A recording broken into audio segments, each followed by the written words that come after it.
Приветствуем наших подписчиков и гостей канала Эзотерика для тебя. Друзья, мы вас всех приветствуем в изобилии и достатке. Сегодня, друзья, в этом видео мы с вами уделим внимание народным приметам на 24 декабря.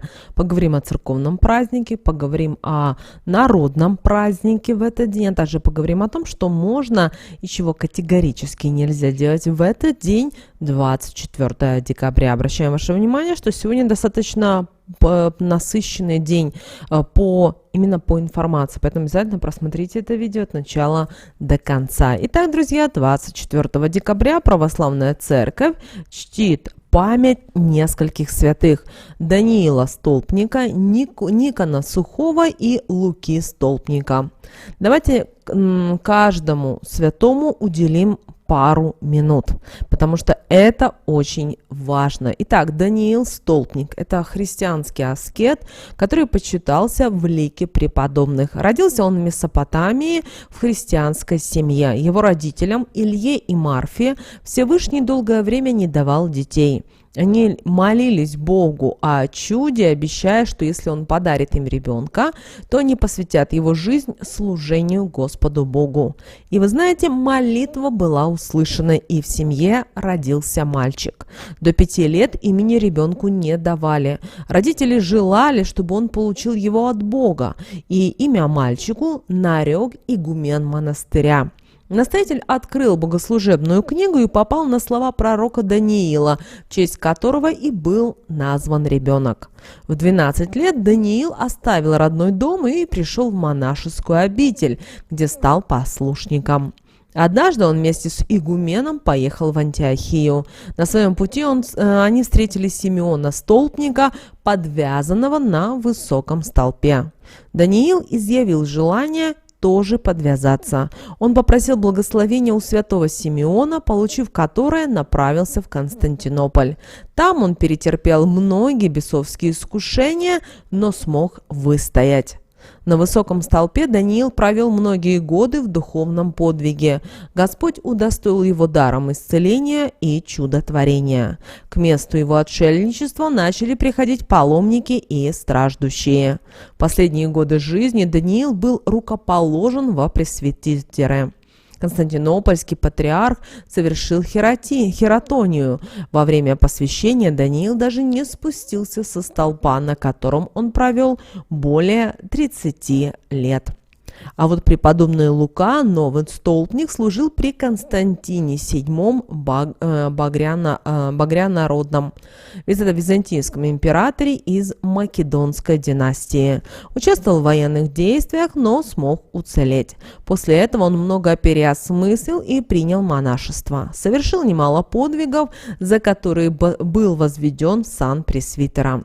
Стремление к высшим ступеням совершенства толкнуло преподобного возложить на себя вериги и встать на столб, на котором он простоял целых 3 года. Потом, по велению Господа, он пошел на гору Олимп, позже двинулся в Константинополь и посетил Халкидон, где возвел себе столб, на котором стоял на протяжении 45 лет. Умер он около 980 года. А вот Никон Сухой был сыном богатых и знатных родителей. Он отказался от полагаемых ему богатств и в Киево-Печерском монастыре принял иночество.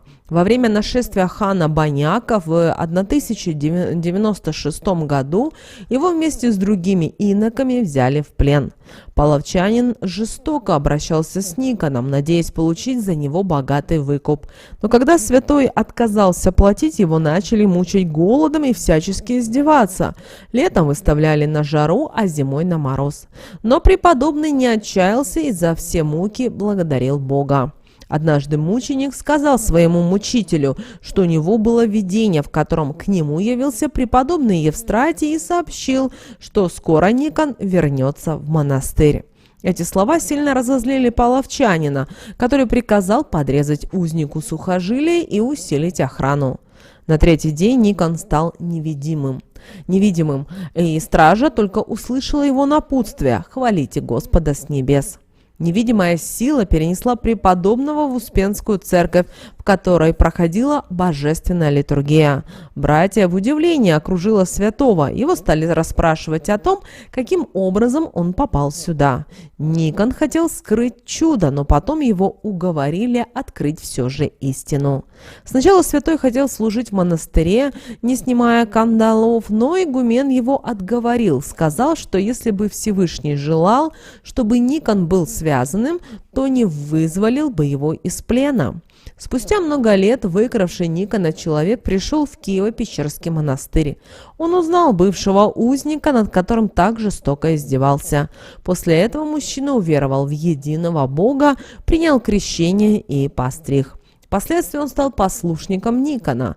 Скончался Никон Сухой в начале XII века и был похоронен в ближних пещерах. Обращаем ваше внимание, что у православных продолжается рождественский пост, а вот у католиков рождественский сочельник. Так что обращаем ваше внимание. Далее, друзья, давайте уделим внимание народному календарю. Итак, в народном календаре 24 декабря этот день назвали День Данила, Луки и Никона, или по-другому, по-простому, Никонов день.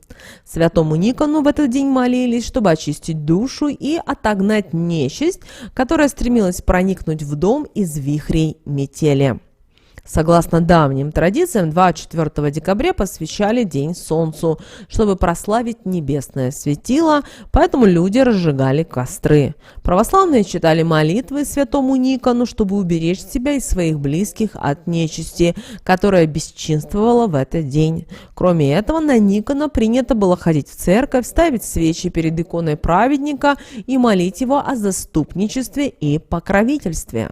В старину на Никона зажигали лампадку, чтобы прибавить доброго света и попросить солнце сойти с неба, засветить ярким светом и отогнать нечисть. Верили, что пока солнце не спустится по золотой лестнице на землю, ведьмы на метлах будут летать и снежные вихри поднимать. В порыве ветра, образовавшегося из летящего снега, стремительный вихрь, наши предки видели демона, пытающегося попасть в жилище и согреться у домашнего очага. Ну а чтобы злая сущность не смогла попасть в дом, у порога острием вверх клали топор. В этот день у яблони наши предки загадывали желание. Отламывали от дерева веточку и заносили ее в дом. Загадывали на нее желание и ставили в воду. Если к Рождеству она распустится, то желаемое свершится. Не распустится, не сбудется. А когда зацветет, то случится счастливое событие. Но, конечно же, иногда зимние вихри применяли и для человеческого блага, например, чтобы вылечить человека от лихорадки или сделать присушку на любимую девушку. А в этот день, возвратившись домой из церкви, люди клали в входной двери топор лезвием вверх, чтобы злые силы не проникли в жилище и не навредили живущим там людям. Считалось, что 24 декабря необходимо пораньше лечь спать и без особой надобности не выходить из дома, чтобы не провоцировать нечисть на преступление. В старину люди верили, что нечистые силы летают в Никонов день на вениках, а потому старались в этот период крепко привязать или вообще прятать где-нибудь. Возвращали веник на прежнее место лишь на следующий день, предварительно трижды перекрестив. Если 24 декабря в доме разбивался горшок с кашей, то это было приметой того, что злые силы пытались прорваться в дом, а соответственно в семье могли начаться раздоры и несчастья. Ну а чтобы обезвредить данную народную примету, необходимо было в этот день обязательно покормить домового кашей.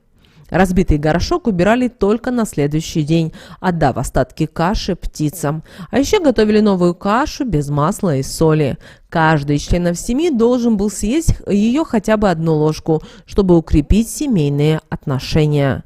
Также в этот день проводили обряд от лихорадки. Поэтому, чтобы вылечить человека от этой болячки, нужно было рано утром, пока все еще спят, выгрести золу обязательно из печки и отнести ее на перекресток. Далее встать спиной к ветру и сказать определенные магические слова. После этого трижды перекреститься и, бросив горсть монет через плечо, идти домой и не оглядываться. Также в этот день наши предки уделяли особое внимание погоде, потому что им нужно было знать, как дальше будут развиваться события касательно погоды. Поэтому, если в этот день, 24 декабря, по обе стороны от Солнца появились отсветы, то грядут морозы. Лучи солнца вверх простираются к стуже, ну а вниз к метели. Если вечером вороны мечутся с места на место и никак ночлег себе не отыщут, то ждите заверюхи. Несколько белок в одно дупло залезли, значит будут морозы. А если горшки через край кипят, будет облачно. Человек, рожденный 24 декабря по знаку зодиака Козерог. Эти люди, как правило, наделены позитивом и доброжелательностью. При первой встрече не располагают к себе. Никакие испытания не способны их сломить. Они при любых ситуациях поражают окружающих оптимизмом и хорошим настроением. В качестве талисмана им подходят опал и нефрит. В ночь на 24 декабря можно увидеть пророческие сны, в которых вы можете увидеть свое будущее. Души умерших предков дадут вам подсказки, которые помогут преодолеть любые препятствия в нашем мире. Поэтому после пробуждения постарайтесь максимально четко вспомнить все детали. Сны могут указать и на препятствия или трудности в ваших текущих делах и показать вам, как их преодолеть. Также они отражают ваш чувственный мир, эмоциональную сферу и все аспекты любви в целом. Сновидения могут показать и будущие события и предостерегать от беды. Есть большая вероятность увидеть во сне состояние ваших любовных дел.